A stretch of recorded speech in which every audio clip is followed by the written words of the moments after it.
All right, well, this is perhaps one of the last games we get to cast today. This has been the Red Bull Qualifiers. It's been a lot of fun so far. A lot of good players have been competing, and a lot of great matches have been had. But one of the big things is tomorrow we'll be playing the round of 8 and onwards, 5 p.m. Pacific, well, specifically at 5 p.m. Pacific, and 8 p.m. Eastern. So I hope you guys will tune in and catch the end of this. But currently up 1 in the series. We joined in here for Game 2. I told you we'd cast whatever we could get our hands on. Spawning here in the lower left corner of the map, though, playing for XIG. It's going to be PandaBearMe. Integrity Gaming, in fact. Oh, I got a tweet you. from them earlier today. Yep. Thank you. His opponent's upper right-hand corner of the map in the teal trunks from the Team Complexity. None other than Protoss player Kifire. Is that how you pronounce? I don't know how to pronounce this name. I'm gonna apologize. I'm gonna say Kifire. Yeah, I'm gonna apologize in advance because I'm probably gonna call him Kifire. That's how I read it. So, dearest player, I apologize to you if you're watching our VODs. We're gonna cover all our bases, man. I'll do the Kifire, you do the Keyfire. Viewers might be a little confused, but it's okay. Kifire is the American way to say it. What?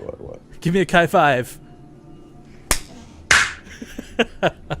Anyways, almost synchronized. Almost. We almost got that, and that wasn't even intentional. But as stated, this was possibly one of the last matches we casted today, so I do apologize to people who want some more StarCraft. You can always check out the VODs here, or as Doom sort of pimped between games on sc2links.com. But a ZVP to finish the day, not a bad one. I gotta say, though, like, we've had pretty much no mirror matchups today, and I'm okay with that. Yep, just the one TVT, of course, that featured Pult, and I will never not watch a Pult TVT. But I was actually looking forward to getting into this series when it was beginning because I was researching both these players going into this, and they're both actually pretty good. PandaBearMe, active Grandmaster player. Kifire, career Grandmaster player. Two teams here, you know, Complexity Gaming, a very well-known team in the North American scene. Integrity Gaming, not sure who they are, but they follow me on Twitter, so that's awesome too. You're gonna know who they are in the upcoming days. Potentially here, especially if PandaBearMe shows us some awesome style. But looking at the way that each player is approaching the match so far, I can say that we probably saw some aggression in the early game from Kifire, who's currently up 1-0 in the series. This is, of course, the second game. Every single series today has been a best of 3 if you're just tuning in. And, of course, if you're just tuning in, this is the Red Bull NYC Battlegrounds Qualifier number 2. You can still sign up for the qualifiers number 3 and number 4 if you go to the website, go to the Team Liquid thread. I will link all that in the chat, of course, appropriately. But beyond that, if you want to compete against your favorite pros, you yourself can actually do so in those upcoming events. Yeah, please do. We'd love to cast you guys. I mean, amateur or pro, it doesn't matter. If you've been to Base Trade TV before, you know we don't mind who we cast. As long as we get some fun StarCraft, that's the bottom line. Fun StarCraft. Well, we definitely saw some fun StarCraft in our last matchup with Scarlet, but that was a ZVT. A ZVP, we have actually got quite the fill of ZVPs today on a large variety of maps. But we are going to see Kifire here going for the Starport style, so that's actually pretty intriguing to me, and it's going to be up to PandaBearMe to scout this out. I've said it before, I really like when players put the Stargate in the front lines like this. Even if you don't follow through with a ton of units, just by scouting this, PandaBearMe is going to go, okay, I'm not making Mutalisk because he's going to already have Phoenixes on the field. So already, just by showing this building rather than hiding it, the tech path of our Zerg player is somewhat limited. Yeah, and I also like it when I mean, this is kind of like hiding in plain sight, wouldn't you say? Like, this Overlord's going to come into the main base looking for something to be in there, and he's not going to see anything. So that's going to add to the anxiety that PandaBearMe is going to face in this situation. PandaBearMe? PandaBear you? Ooh. PandaBear us. Oh, well, if we're going to be amicable about it. But okay, Phoenixes are going to be the weapon of choice. You'll typically see either 3 or 5. There's a very specific number you need to cause damage. If he's only worried about clearing up Overlords, taking some of the map control back, we'll probably see him make about 3. If he wants to cause harass, if he wants to be sniping off Queens, he'll definitely need about 4 or 5 on the field.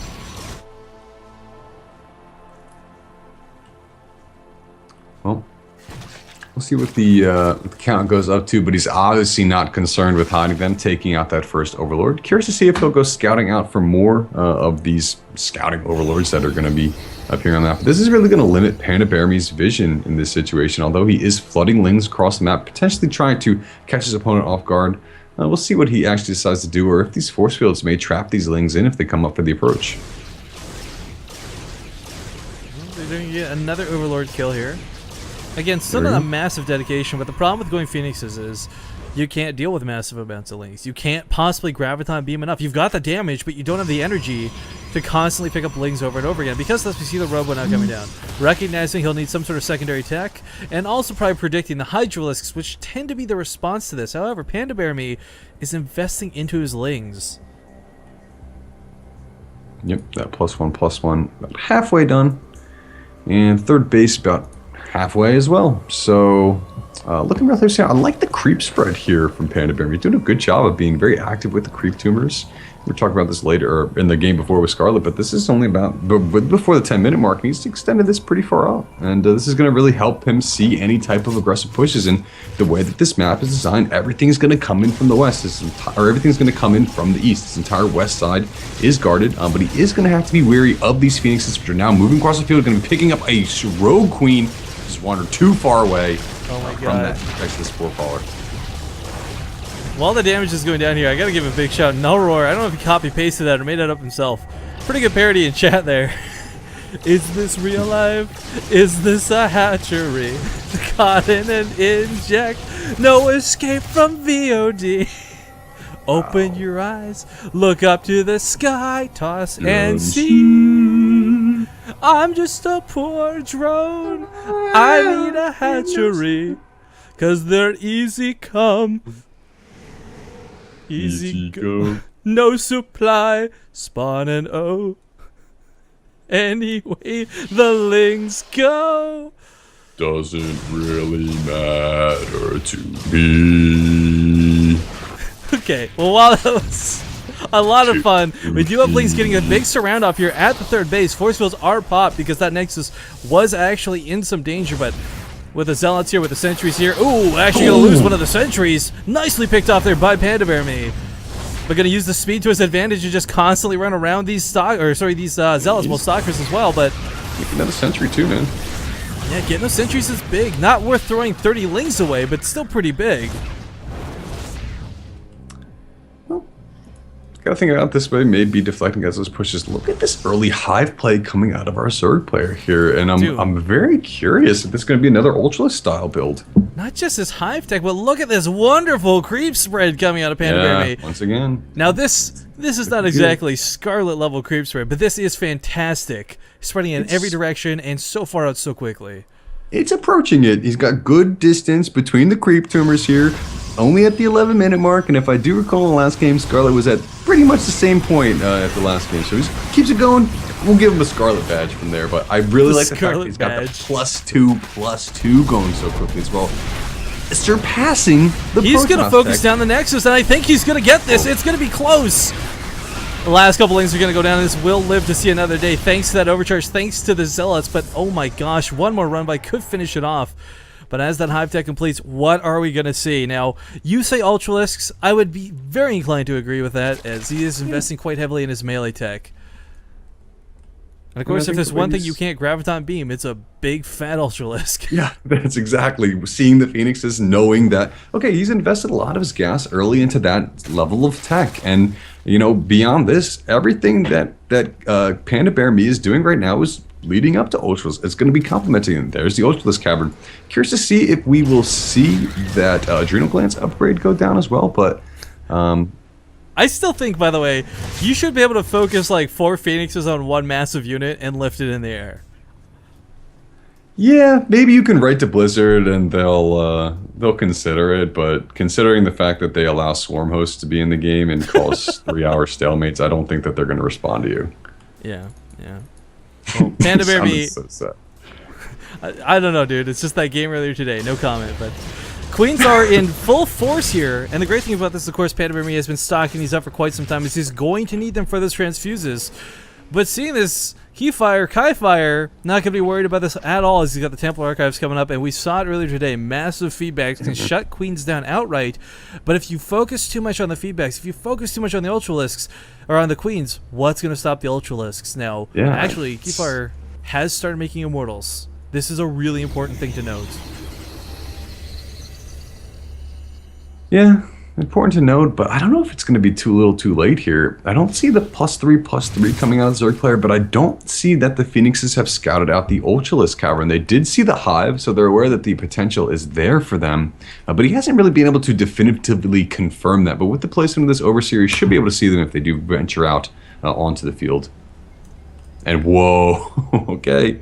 There come the queens there. Let's see if the feedbacks play a part in the battle. Like you said, it's going to be really up to Kifire being really quick in the engagements, but now he's in the know. Ultralisks have been spotted, and I do assume that with this amazing creep spread, that the engagement is going to be forced by PandaBearMe in this situation. But where is it going to happen? And is it going to be the natural? Is it going to be at the third base? I'd be inclined to say it's probably going to be at the third.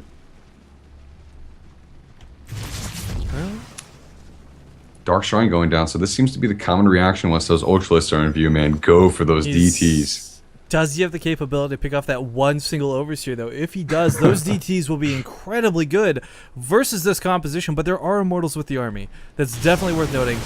Queens are going to be crowd controlled, they're going to be feedbacked. We'll see how he deals with it, but most of the links have already been cleaned up before the fight even starts, and here we go, feedback's going down on most of the queens. There's still a lot of transfuses available, and the Colossus are going to try and back up. The Immortals on hold position at the gate.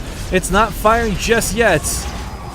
Ultras are going to crash through here. Photon Overcharge is going to go down at the natural. Wouldn't be shocked to see PandaBearMe turn around and go for that third base, but no, he's going to keep going into the natural. Fighting into the choke, the Sim City is going to defeat the Ultralisk before anything else does. The last couple queens getting lasered down here. No more transfuses readily available, and these Immortals are not scared of 4 Ultralisks, much less the low health ones that are already there. Boss is doing a great job at staying alive. Look at those Immortals, 3 of them just shredding. Whoa. And the Ultralisk is going to fall. Great response here out of Kifire.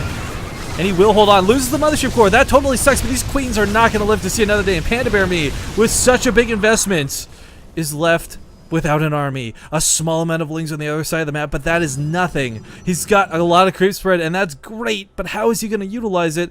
Going to go for a greater Spire.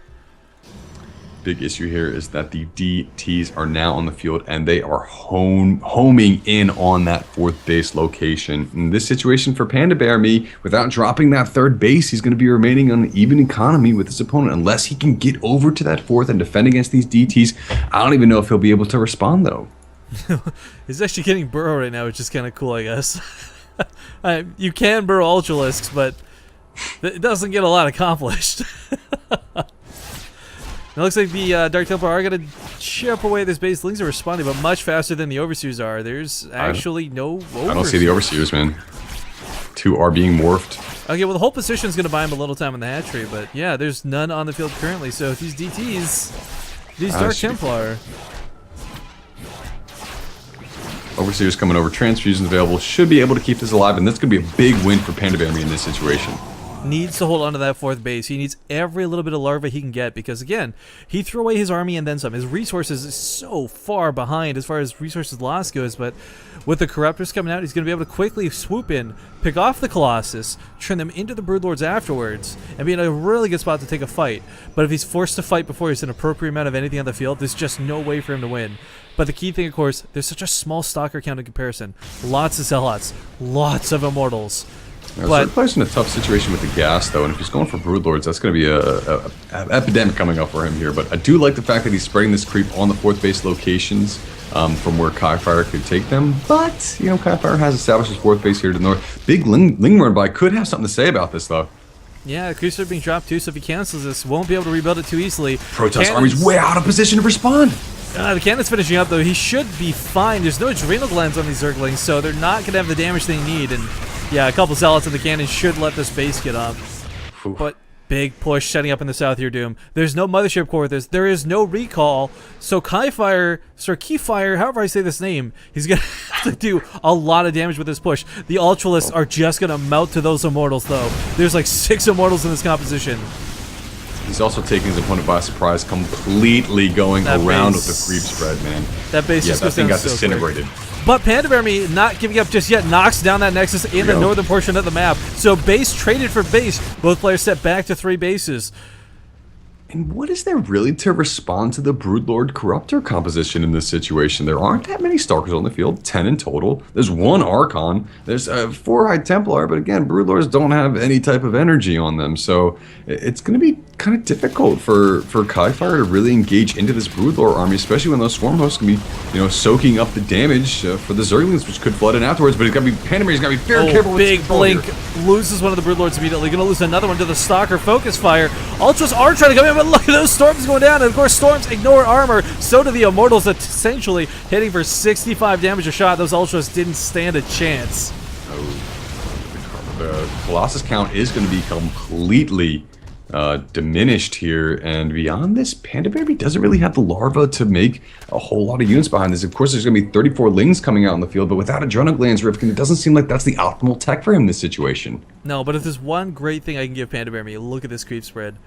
If Scarlet was a gym trainer, her badge would be the creep tumor, and he would certainly earn it here today. But a couple Lings squeeze past that Zealot. I don't know how, as if coated in butter. Wait.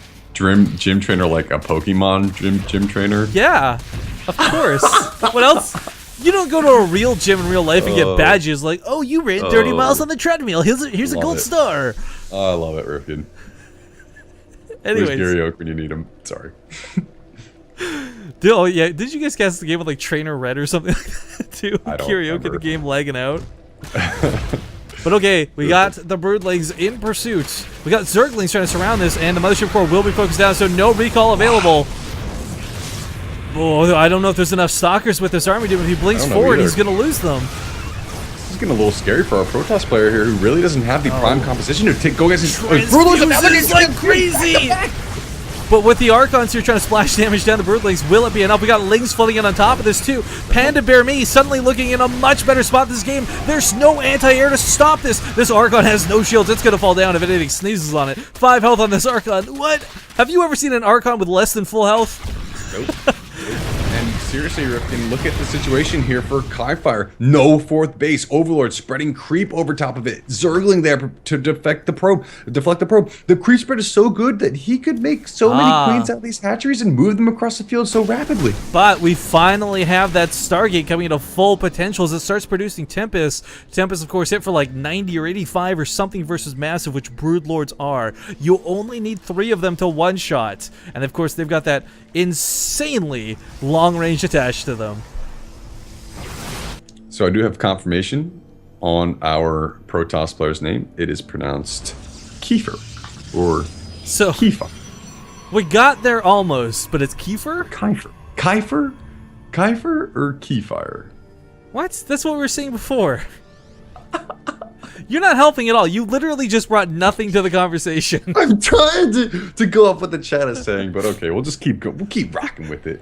Are you looking at Tinzu asking if that's how it's pronounced? Because that wasn't confirmation. Oh. Tinzu, you're screwing up the broadcast. Okay. Jeez. Well, let's take into consideration that Kifire is up 1-0 in this series, so this is basically PandaBearMe's tournament life on the line in this situation. This is it. Well, this qualifier, he can always try and compete in another qualifier. There are 2 others following this one, but a couple more Lings do squeeze into the main despite the long range of those units, and 1 Ling with 1 health. As the pros finish mining at the assimilator there. I still really wish, with the amount of Lings he's invested in this game, how many Lings have died actually? 358 Zerglings have died this game. Where are the Adrenal Glands, Doom? That's what's bugging me the most. These units that he's been relying on so relentlessly have not been upgraded to their fullest potential. Now, it looks like PandaBearMe's finally going to try and reestablish this 4th base. It's an awkward spot for Kifire, too, because neither player can really max out just yet. They're both in this terribly awkward spot where they have got a really crappy economy. Terribly awkward indeed. I mean, look at the 3rd base over here for PandaBearMe. 2 mineral patches, one with 25, the other with 130. The Naturals only got 1 mineral patch with 135, and yeah, he's going to be down to zero mineral income in a moment here. But I don't know if Kifire is really aware of that, Rifkin. And I'm curious to see why there isn't some DT plays coming on the field for him. I guess that would probably be due to the fact he doesn't really have that much gas and is really diverting it into Tempest. But as soon as I say that, here comes a DT on the field. All it takes is one. The Overseer did see this. I want to point that out there. It was the Overseer shot walk right underneath it. But there's nothing on this half of the field to defend against it but drones. Yeah, man, his army's way out of position to defend against this, and I don't know if the drones want to go ahead and surround that. PandaBearMe knows how much more important this base is for the Protoss player than it is for him, so... Really, he's had the time to adjust and really make a composition that's optimal for Oh, Broodlords there's not enough Corruptors to deal with the Tempest, though. They're going to kill a lot of the Broodlords. Transfuse is going off. Big blink forward with those Stalkers, and with the Immortals on the ground. Big Storms coming up as well. I think this really is aggressive blink once again, going to be focused firing down the Broodlords one by one. You can't keep up. PandaBearMe GG's and Kifire are going to take the series 2-0. Oh my god. Well played by our Complexity player. That will, of course, send him into tomorrow's round of 8. And that looks to be the actual end of everything tonight, guys. That's the last game we had available. Everyone else is played out or playing tomorrow. So do tune in. Again, 5 p.m. Pacific, 8 p.m. Eastern. We will be back covering the finals of the Red Bull North American Qualifier number 2. And with any luck, we'll get back for number 3 and number 4 this week.